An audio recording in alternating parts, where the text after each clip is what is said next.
Hi, everyone. Good evening. Tonight is week 3 of our 5-week series. And tonight's topic is an introduction to baby wearing with Jenna Kim, who is from the Seacoast baby wearing, that we will get more into, more information about that later. So for our agenda this evening, we'll hear a little bit more about the host organization, Smart Start. We'll hear more about Jenna, our guest speaker. She'll go ahead, get into the content. We'll have time for Q&A, and then after, as we wrap up, there'll be a survey and a raffle prize, and you'll also receive a handout. And then we'll just get into what is next on our list for series. And for Q&As, you're more than welcome to drop them in the chat at any time. I will be monitoring the chat. For our host organization, this series is put on by Smart Start, and we are an early childhood coalition in Greater Nashua, so in southern New Hampshire. Um, and our whole motto is working together to ensure that every child has the best possible start to life. Everything we do is free, including this series, and a couple of other examples that you'll see is we have free monthly postpartum support groups at a few different local libraries. We have an annual community baby shower where we serve between 80 to 100 families. We have a welcome baby project where we give residents in our community that have new babies a little gift. So it has some resources, a nice handmade blanket, a onesie, and some developmental resources. And we also host family engagement opportunities like play groups through our friends at Nashua Family Network. And for Jenna, you'll find her socials on the left on Facebook and Instagram, how you can connect with her. But for our guest speaker this evening, she is a baby wearing educator from London in the UK. She ran a busy baby wearing lending library and has brought her expertise to the Seacoast and runs a free monthly event at the Portsmouth Library in New Hampshire. Her goal is to demystify baby wearing and help all families utilize this important tool. And I'll turn it over to Jenna. Okay, thank you very much, Stevie. And yeah, lovely to meet you, everyone who's online right now or listening and catching up at a later time. So thank you very much, Smart Start, for reaching out and inviting me to talk on this very important topic. So I would call this a bit of a baby wearing 101. There's so much to talk about when it comes to baby wearing, but I just wanted to cover the basics of why you might want a baby wear if you haven't started already. And it's never too late to start wearing your babies. I think a lot of people think that you have to do it from birth, or you have to do it when they're in the newborn phase, fourth trimester, but honestly, you can start at any time. Then we'll go through some like the different types of carriers. There's probably more out there than you even realize. Definitely when I first started baby wearing, I had no idea how many hundreds of carriers, different brands, different models, types. So we'll do a brief overview of that, and then we'll finish off with some safety guidance, which is really, really important when you baby wear, and can be a little bit overwhelming, especially through social media and other outlets. So it's good to have something very tangible, and that will be what the handout covers at the end that you'll get access to if you fill out the survey. So without further ado, and we're a small group, so if there are any questions that come up during my presentation, like do feel free. Like I want this to be as interactive as possible. You have my time and attention for 1 hour, which is, yeah, as a mother of 3, quite rare. So use it wisely. So I love to baby wear. I started baby wearing when I became a mother 6 years ago and started carrying my baby. I had an interest in it before I had children, and I was lucky enough to live near a very, very experienced baby wearer called Madeline in London. And I eventually ended up co-running her lending library with her because it was so busy. But it's just such a great tool for so many things. So I've listed a few here. It's not exhaustive. I mean, for me personally, I really feel that baby wearing has helped my mental health. It really, really helped in the early days of having my first baby to give me freedom, to give me something, a different way to use my brain, a way of bonding with my baby. So I think it really helped my mental health a lot. Um, Sometimes people baby wear for medical or physical reasons. So people who are disabled, people who are in wheelchairs. There's lots of ways in which people baby wear. Like, for example, I've come across grandparents who perhaps, don't have the kind of strength to kind of carry babies all the time in arms. So it actually does provide a medical and physical reason. And also preemies, they use baby wearing a lot in NICUs, kangaroo care. You might have heard that term. Just a really great way of getting skin to skin and keeping baby safe and cozy next to you. I put freedom with an exclamation mark because this was definitely my favorite benefit of baby wearing, was that it gave me my hands back. I now that I have 3 children, I'm quite happy to be nap trapped under a baby. But when I first had my baby, I was not so chill about it. So the fact that they could sleep on me, feed as well, and I could take them out and about, and I wouldn't have to worry about, stairs or whether I needed the stroller. And it just gave me a lot of freedom. Breastfeeding actually, you can breastfeed in a lot of carriers, not all carriers, but you can nurse in a lot of them. The other reason that I put it there is that, as you might well know, milk supply is very dependent on oxytocin, and wearing your baby close to you and feeling them next to your skin really does help boost oxytocin and therefore kind of help with milk supply as well. Social, I've met lots of fellow baby wearers out and about or through community groups that like the one that I run. And it's just a really interesting way of starting a conversation with someone and connecting with them. Sometimes as a new parent, it can be a bit intimidating just striking up a conversation, but it's always people often ask me about my carrier, like, what carrier is that? Or really like your carrier, or I don't carry. So it can be a very social thing too. There's a lot of like groups that are scattered throughout America. Although I have to say, like, that I couldn't find a huge number of groups where I was, hence setting up Seacoast Baby Wearing when I moved here. And relationships, I think it's really a great thing for other caregivers as well. We talk a lot about mums and babies, but actually, my husband was and you'll see some photos coming up in the slides, is like a really big advocate of baby wearing, and it really helped him in all those ways as well. Not with the breastfeeding so much, but yeah, with lots of other things. So that's just a handful of reasons why to baby wear. Thank you, Steve. So we'll get straight into the types. I'm going to cover about 5 types, main types of carrier, just to kind of open your eyes up to all the different possibilities. So the first one I'm going to start with is one that you might well be familiar with if you have recently had a baby or have been around people who've recently had a baby. Stretchy wraps and stretchy carriers.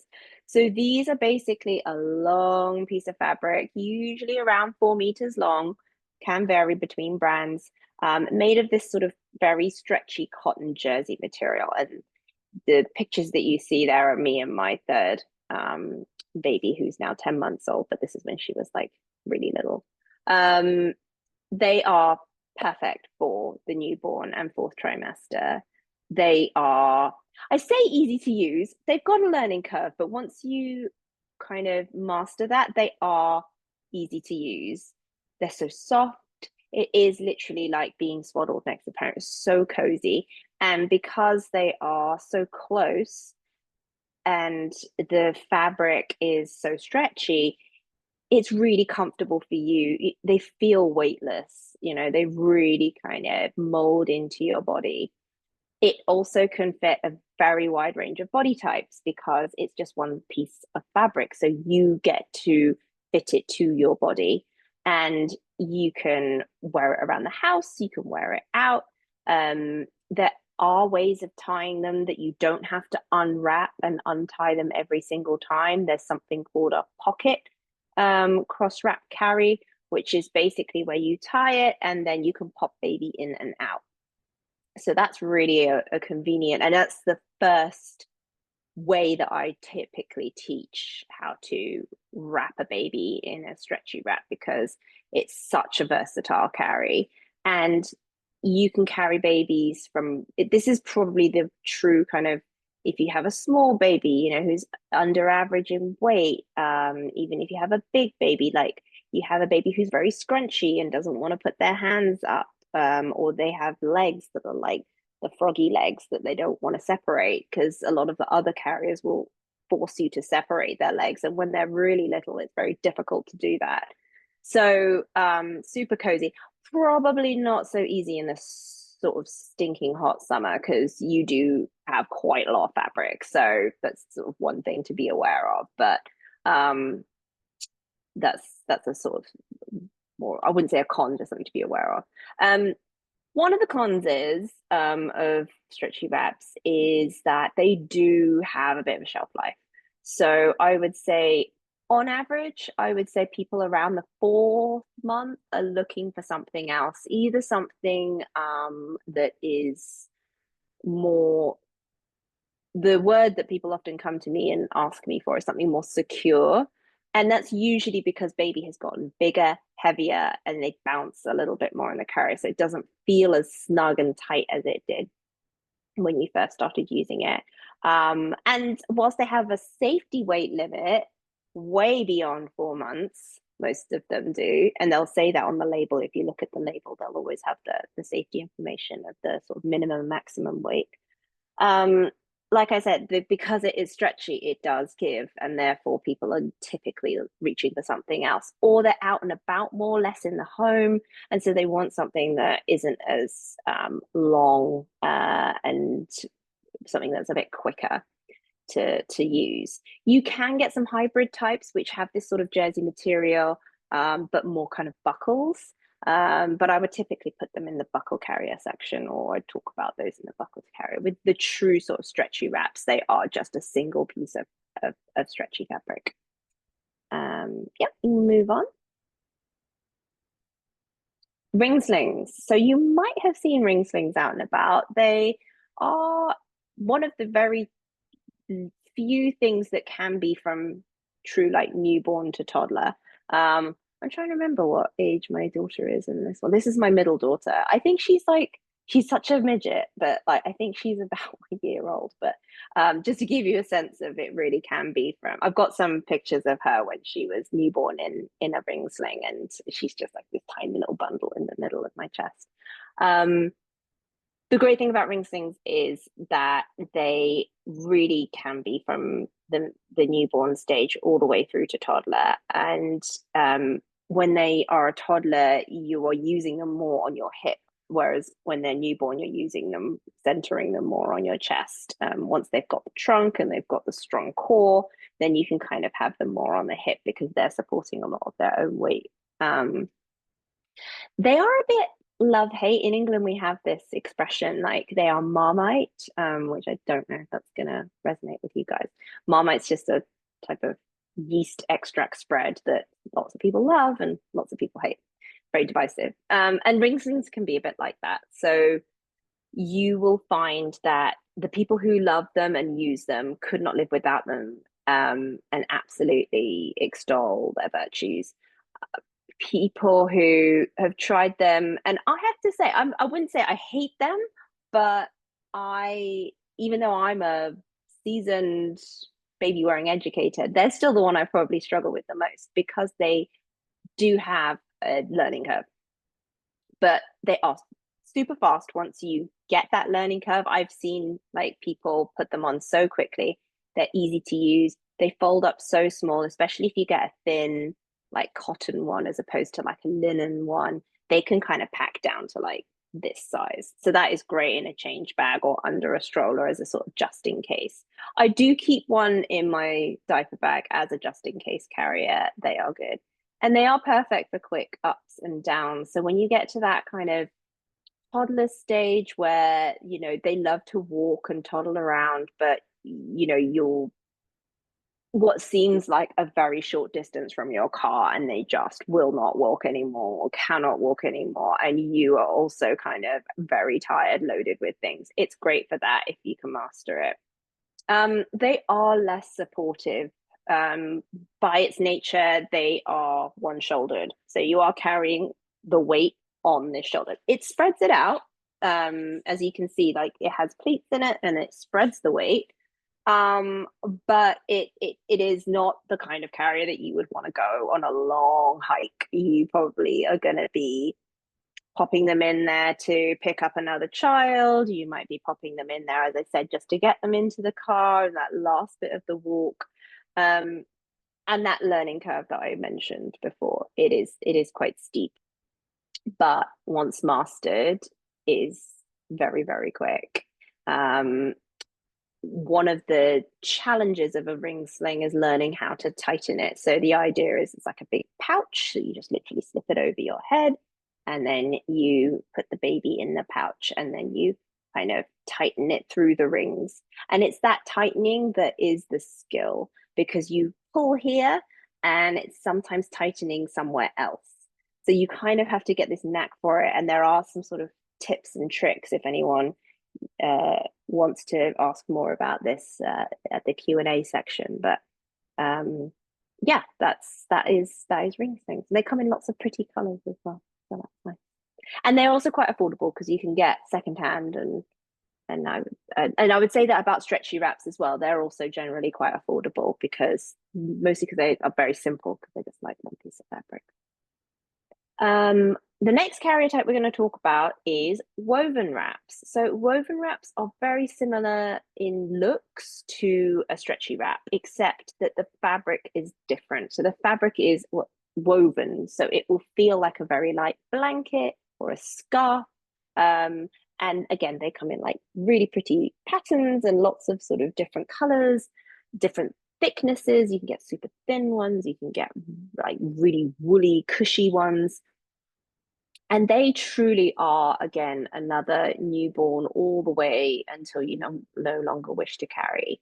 I have carried well, she was 3 at the time, but I mean, she weighed like a 4-year-old in it on my back. So they really do last and last. And then after you're not using it to carry babies, they make a great throw. But the pros are they are genuinely the most versatile, and they are the most comfortable. Like they're great for bad backs because there's no buckles, there's no padding. You just get to fit it to exactly the way that you like it. And there are so many different variations. What you can see here on the screen is a very simple ruck back carry, with a very simple like double knot tie at the waist. But there are other sort of finishes and ways that you can tie it to spread the weight more evenly on your chest if you have like big boobs, or you've got like sore neck. There's like so many different ways. So you can carry them on your front, you can carry them on your hip, carry them on your back. It's probably obvious, but I will say you can't carry them forward facing. The only way you can do that is with a buckle carrier. Cons, and it is a big one, is that the tails or the ends of the carrier will sweep the ground if you're going out and about. So again, you probably aren't going to use this one if you're going on a long muddy walk. But around the house they can be nice. And I think when people get really into it, like I have a friend who literally only uses this, and she does just take it out in the rain and in the mud, and she washes it. So and they're fun to use, and it's a great feeling of achievement once you have done it. But they can look very intimidating, and it is one of those things that I feel like it is easier to learn in person from somebody who does it already. You can do it with YouTube. There are some great YouTube channels out there that teach it, but for me, at least, I needed that kind of peace of mind and assurance that I was doing it right and getting some tips and tricks. And also, I'm not that great with like left, right spatial awareness and things. So it was helpful for someone to be like, oh no, here. Um, so that is woven wraps, and they can vary in price a lot. And they're actually the only carrier I would say that I would actually advise people to buy secondhand. And the reason for that is when you buy them new, they're super stiff and you have to kind of break them in. It's a bit like ballet shoes or jeans.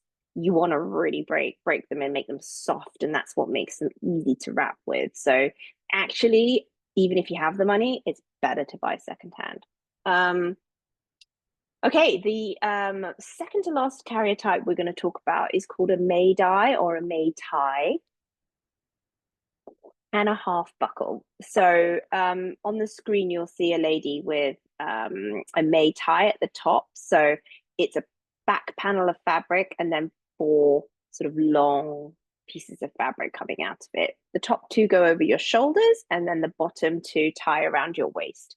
So you typically tie it around your waist first, put baby in, put the panel up, and then you throw the long pieces of fabric behind your shoulders and you kind of cross them at the back and then you can kind of tie them. Works best from around sort of 2 or 3 months old, although you can use them with newborns and younger. It's just that some carriers you can see have a fixed back panel, so they have like a that you can't adjust the size of that back panel, so that's what makes it challenging to fit them to smaller babies. And then I should have mentioned at the bottom is a half buckle.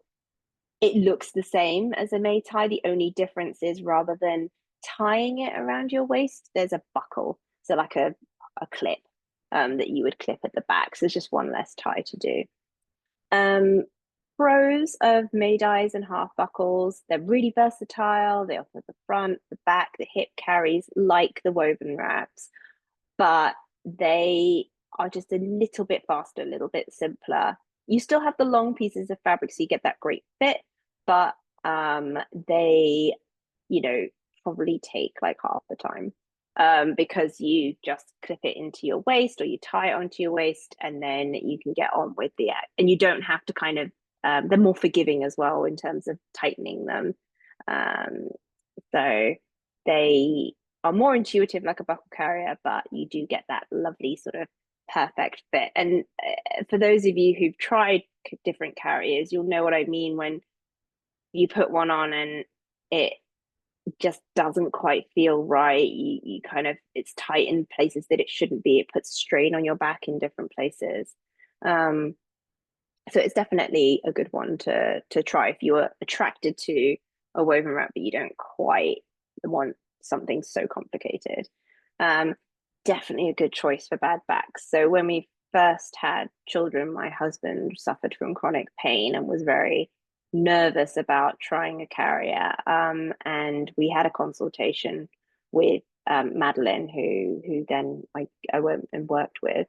And this is what we settled on is I got a May-dye and he got a half buckle. I postpartum found the half buckle with the padding just too much on my tummy. I like the softness of the May-dye, but it really was something that a tool we used all the time to get all of our babies to sleep. We would basically put them in the carrier and then we would bounce on a yoga ball until they fell asleep. That was like our go-to. Same cons as the woven wrap because they do have these long pieces of fabric. They do sweep the ground when you're out and about, but because at least the waist isn't as bulky or big, it's a little bit easier. So slight con. And then if we move on, so buckle carriers is the biggest category. They're the ones that you see the most out and about. They're the ones that are marketed the most. They're the ones that have the greatest variation in fit. They're the ones that, what might work for your friend might not work for you. Whereas a woven wrap, you can get the fit to fit you. And with pretty much all the other carriers I mentioned, and maybe not the ring sling if you had a bad shoulder or an injury or something, but buckle carriers are where I probably have the most questions from people. Um, they generally work best from around 5 to 6 months, but um, I would say it really depends. It depends on the carrier. I think actually that's a typo, and I should have put 5 to 6 weeks. That's what I meant to say. Sorry. Um, and the thing that kind of drives me a bit crazy as a baby wearing educator is a lot of carriers will be advertised as from newborn. And from a safety perspective, that might be true, but from a comfort perspective and from a sort of ease perspective, I would say most buckle carriers you need to wait until baby is about 6 weeks old to get a good fit. So if you can see my baby in the carrier at the bottom with my toddler holding my toddler's hand, she's about 6 weeks old in that picture. Before that, her head didn't clear the panel, and that's why a lot of carriers won't work for a newborn, is that back panel is just too long. Some of them have like pads or little bum seats that you can kind of put in to kind of lift them up a bit, which is great. But then they're just not big enough to fill it width-wise, even if they are. So generally speaking, I advise people to find something that's better for newborn stage, like a stretchy wrap or maybe a slightly different type of buckle carrier. And then kind of progress to something that is going to last. I mean, some of the buckle carriers you can, at least from a weight perspective, carry kids until they're like 2, 3 years old, depending obviously the size and weight of your child. Most children grow out of buckle carriers because they're too big rather than too heavy, if that makes sense. So, like their limbs are too long, their back is too long, or because the fit isn't great for the parent and the weight isn't distributed well. Having said that, you can get toddler carriers that are specific to toddlers, and then you can also get preschool carriers which are specific to preschoolers. And if you do find that you're using carriers a lot, they're a really worthwhile investment because they will distribute the weight differently. And even though your baby carrier will say that it goes up to like 30 pounds, it won't feel like 30 pounds when it's on your back or on your front. They are very, very intuitive to use, although a lot of people come to me being like they're really complicated and the buckles are complicated and it just feels like there's just buckles everywhere and I just don't know. But once you find your way with them, they are fast, so fast. But one of the issues I've already mentioned is the fit. Like it is, they are just very, very different. So people will often ask me like, oh, well, what's the best buckle carrier? Like, what's the one that you always recommend? There are definitely ones that I reach for first, but there is no one size fits all. One is like the head and shoulders at the best. The things that vary, that kind of determine what is best for you, is things like your torso length, your shoulders, how they slope, and the width of them, interestingly, can really dictate what kind of carriers you like. A lot of carriers will do what we call cross strap. So you've got these shoulder straps and they cross at the back, or you have them like this. So they kind of buckle in on the same side, and then you have that kind of strap connecting the two shoulder straps at the back. So most carriers will do both. Some of them only do the straight like that, and that just doesn't always work. I think we've got a chat question, Stevie, but I'm just seeing if I can see it. Oh, right. Do you recommend using a baby barrier? I'm guessing you mean carrier, Alex, with a hip seat. Yeah, there are some. Baby barrier sounds cool though. I could do with a few of those. So yeah, there's some of the I've noticed that a lot of the brands are starting to do them. Ergo Baby does one. There's Tush Baby. There's quite a few. Um, if it works for you, great. My There's nothing wrong with them. The things that I would look out for are, firstly, they're quite bulky. So realistically, are you going to be taking that around with you? Most people in America drive a lot or are always driving places, so maybe that's not such a big deal than when it was in the UK. The other thing I would say is that if you're using it as just a hip seat, you will still have to you'll lose one arm because you'll have to kind of carry them like that. But I have to confess, I don't have a particular brand or model of the hip seat where they've got this zip-on baby carrier, so you can kind of use it, with as a hip seat by itself, but you can also use it as a baby carrier.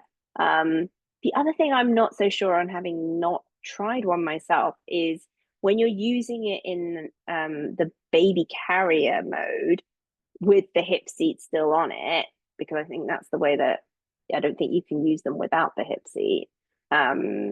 You kind of, yeah, you have to kind of have them at your front. And I'm just kind of wondering how that would feel when you sit down. Yeah. Oh, you had a Tish baby, did you? You can come off mute, Stevie, and tell us about it. Yeah, I've had a tush baby. My kiddo's 2 Mm. now.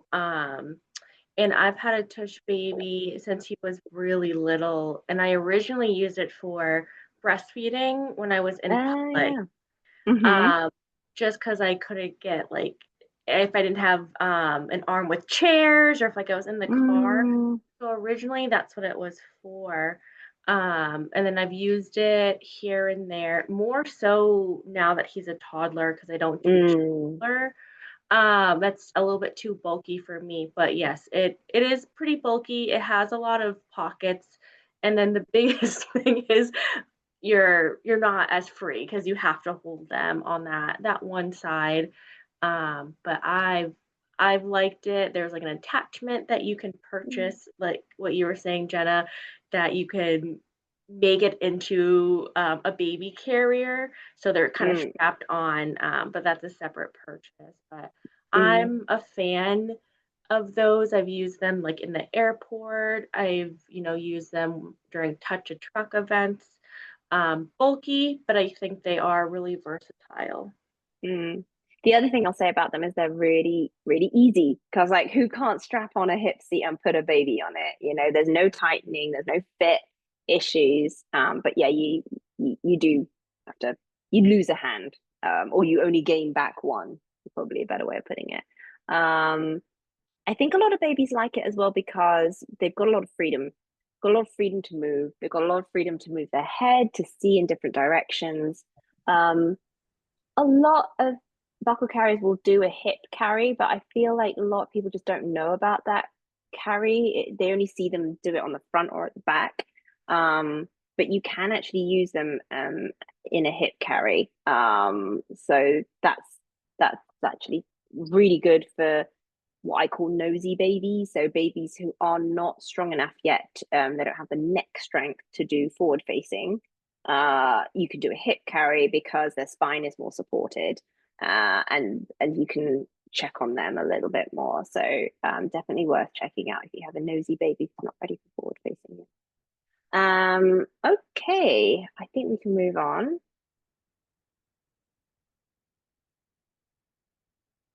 Right, so I've got a couple of slides on safety checks, and then we are going to go into Q&A. So um, there are so many acronyms, so many ways of doing safety checks. I've got some like pictorial examples here as well at the bottom. But the one that is like my quick and easy way to remember it is high, tight, and insight. You basically, when you're carrying, the thing that we are most concerned about with babies, particularly young ones, is supporting their spine and neck and protecting their airway. Asphyxiation is the biggest risk when you are carrying.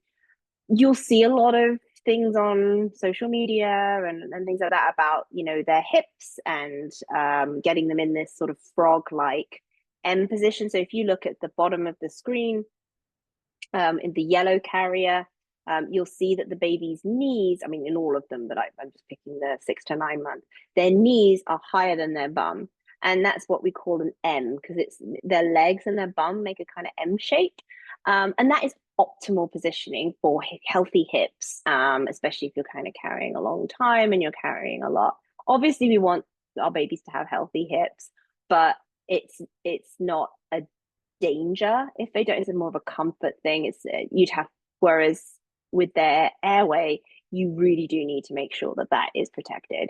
So the way that we do that is making sure that they are high, so that you can that they are on the bony part of your chest. So they're not like in your breast tissue or in sort of like a softer part. So their head and their nose and their mouth are kind of on this sort of flat part of your chest that you can feel here is nice and flat. That their spine is supported. So when we fit the carrier, we want to see that the carrier is really smooth on their back and there's not a lot of excess fabric. If there's excess fabric, they can slump. And that's if they can slump, then that's going to, again, affect their airway. And then we do want to support their hips as well. So we want to make sure they're high. We want to make sure that they're tight. So as I was saying, like making sure the fabric's nice and smooth on their back. And then in sight. So we want to make sure that we can see their face. We want to make sure, particularly, we can see their nose and their mouth to check that they are still breathing. So it's absolutely fine, especially in a stretchy wrap, to like tuck their head, but you don't want to cover their face. You don't want to be covering their nose, covering their mouth, because it can happen very quickly. And I don't want anyone to feel scared about that. I think that it's when you do it safely, it's absolutely fine, but it's just good to have these things in mind so that you are carrying safely. And then if we move on to the next slide, there's a little bit more of a detailed one, which we will put in the handouts as well. TICS is the acronym. A lot of it is repeated from the earlier one that I mentioned, high, tight, and insight. So tight, so making sure that that keeps your baby in a secure, consistent position, even when you're walking, that they're not slumping. In view, so that you can see that they are, if they are starting to slump or if they are starting to fall asleep, for example. Close enough to kiss the top of the baby's head. Again, that's just about positioning. So making sure that they are up here and not down here, making sure they're in that sort of firm part of your chest. Keeping their chin off their chest. That can be quite tricky when they're really, really little, because their necks are just so like non-existent. But it's just to try and make sure that you're not like, especially if the carrier is coming up quite high, and that's why you want to make sure it doesn't come over their head, the back of their head, because then that just forces their chin down if they've got like fabric at the back of their neck or at the back of their head like this. And then supported back to help maintain a secure and comfortable and safe position.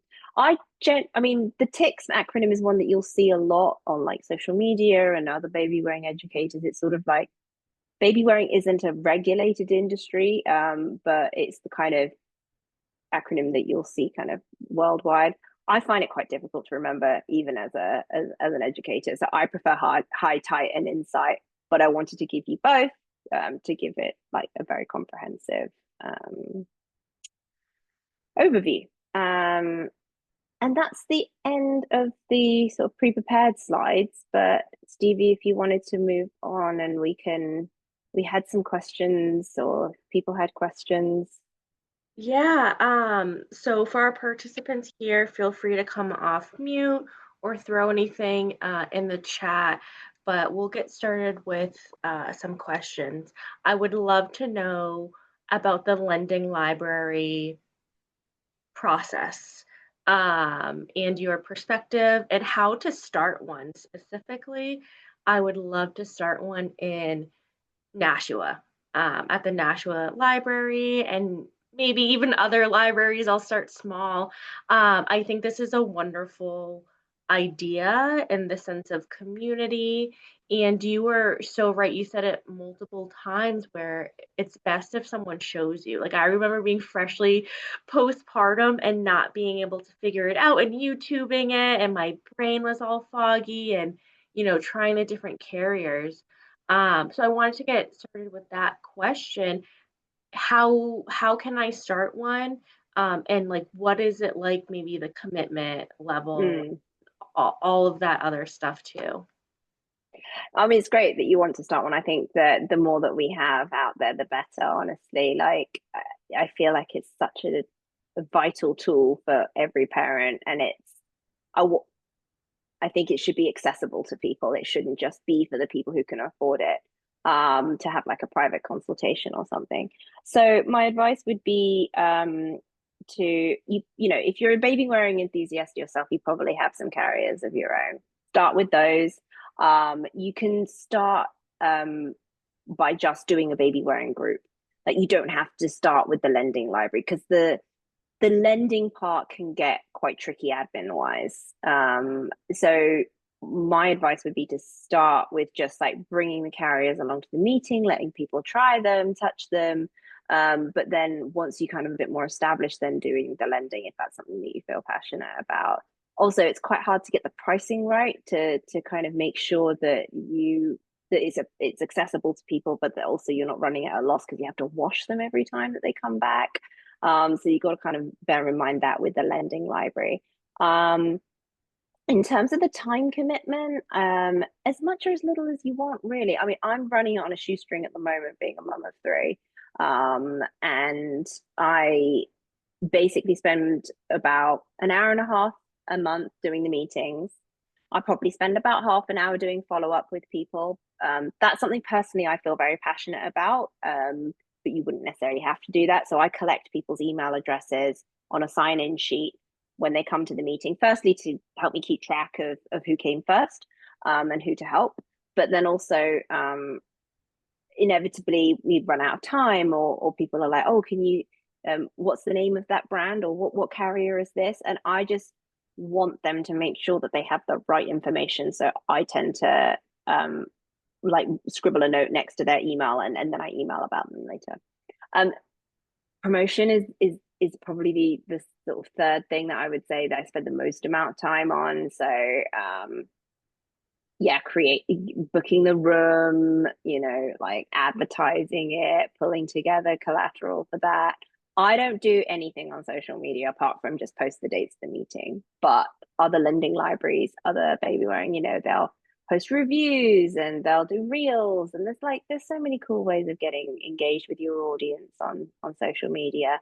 But yeah, getting it up and running. My biggest advice would be, if you're trying to get it up and running, is to, really connect with other, postpartum groups in the area. So whether that's lactation consultants, physiotherapists, midwives, yeah, that's the way that our group has grown, is through word of mouth, through, people who already have a big audience or presence in the community. Well, if I can jump in, I'm really excited to come and visit your Seacoast one. Thank As soon you. as I can. I have a 5-week-old as of today, and he's my Congrats. second. And my first, I had one of those like Lulaboo or whatever, the shirts that has a pocket. She loved it. It was the best thing ever. Where is it? I don't know. And he possibly has already outgrown it. It was a very short shelf life. And then I also had a Moby wrap, and that was great for her. I've tried the Moby on him. I've tried Kia babies, and I've tried that really trendy one that starts with an S, I think. Solly baby. Ollie. Yeah. I've tried all three of those, and he rejects. He rejects them. He doesn't like them, and they don't seem to fit him very well either. They feel too tight. And I know I've been told to make them as tight as you can. And I'm like, it doesn't seem to be working. So I'm going to bring a couple of them, and see if I can get a proper fit in person. They're just the regular wraps, the cotton wraps. I don't have a woven wrap, but yeah. Yeah, you're welcome to try a woven wrap at the meeting. One thing I would check with your stretchy wraps, if you're struggling a little bit, is whether they are what I would call one-way stretchy or two-way stretchy. So if you take a piece of fabric, you take the wrap, if it only stretches this way but not that way, it's what we call a one-way stretchy wrap. And that is more challenging to wrap with because you have to get the fit and the space that you leave to put the baby in exactly right, because it just doesn't stretch that much. With the two-way stretchy wrap, when it's stretching this way and it's stretching this way, it's a bit more forgiving. So that might be one thing to look at if you have a two-way stretchy wrap or a one-way stretchy wrap. But I haven't advertised the next meeting, but I probably could tell you right now when it's going to be because it's in my calendar and I am woefully behind on getting it like put into onto social media. Where has it gone? Oh no, we're not in November, are we? We're in October. That's why. We were in.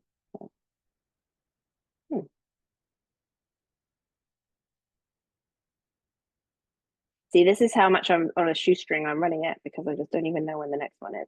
1st of November. Saturday, 1st of November would be the next one. It's 10 o'clock at the public library in Portsmouth. There is another group that meets called North Shore Babywearing. So I don't know where you are, Sam. That might be easier for you to get to. I'm in the Nashua area in Bedford, actually, so Portsmouth is okay. Okay. Fine for me. Until Stevie sets up her one, obviously. Yes, I'm definitely an enthusiast, so I have a variety of other ones ready for coming up. And I'm just like, maybe I'll just skip the cloth wrap and just move right into a buckle wrap. Why? I mean, I mean, like 5-6 weeks, you definitely could if it's the right one. And I often say this to people when they come to me saying my baby doesn't like the carrier, or is it like they think that it's the carrier's fault. Like, they don't like this carrier. Could you recommend one that he will like or they do like? And 90% of the time, it is because how do I put this? Like, babies they're like dogs and horses. They have a sixth sense about your nervousness but you sound like you're a very experienced carrier, so maybe this isn't the case in this one. But often I find with first time baby wearers, they're nervous. I mean, why wouldn't you be? Like, it's a whole new skill. They're usually crying at you when you're trying to master this very difficult thing with a very foggy brain because you just given birth. So it's very intimidating and it doesn't go well. And if it's not gone well, your first instinct isn't, well, I need to try that again. You're just like, oh my gosh, this is not for us. But sometimes it really depends on is baby fed, well rested, in a kind of wake window, because there's a lot of boxes to tick, especially when you're first learning to carry them, to make sure that it's a smooth experience. So often if you try again, when you're more relaxed, when baby's more relaxed, it goes much better. I've met like maybe I've like less than 5 babies probably in the time that I've been doing this that like we just couldn't get them in any kind of carrier, any kind of thing. But it's very rare. It's very rare. So please, come along. I would love to meet you, love to help you. Did we have any more questions, Stevie? We have a couple more. But first, is your group, is it always on a Saturday? Or does it rotate? At the moment, I'm trying to find a time during the week to do it, but because in America maternity leave is so short, I try and run it on Saturday so that both working parents and like people who are on maternity leave or stay at home can come. My fear is with the weekdays, which actually would be better for me, it would kind of preclude for working parents from coming. But at the moment, yes, it's once a month on a Saturday. Unfortunately, it always changes what Saturday because I have another job as well. So it often butts up against that. So I have to kind of just, kind of wing it in. Busy lady. Our next question was about C-section and carriers, and then another question is about affordability of carriers too. First, the C-section, like what is recommended, like which type of care if Mm. you've had a C-section? Yeah, generally with C-section clients or baby wearers, I would advise them to use a stretchy wrap. They're the softest. You can really adjust the where you tie them. Buckle carriers and things with a fixed waistband are very that you can't adjust where it falls and where it puts pressure on your scar. So with a stretchy wrap, when you're tying it, you can tie it quite high and tight, avoiding that tender area down at the bottom of the belly. So yeah, that would probably be my number one recommendation for a C-section is going with a stretchy wrap. And then affordability. Did you have any more kind of detail on that question, Stevie? Maybe which carrier type might be the most affordable. Like for example, the woven wraps, and I looked into this like a year and a half ago, like a really long time ago. I think it was the woven ones. They were really expensive, like hundreds of dollars.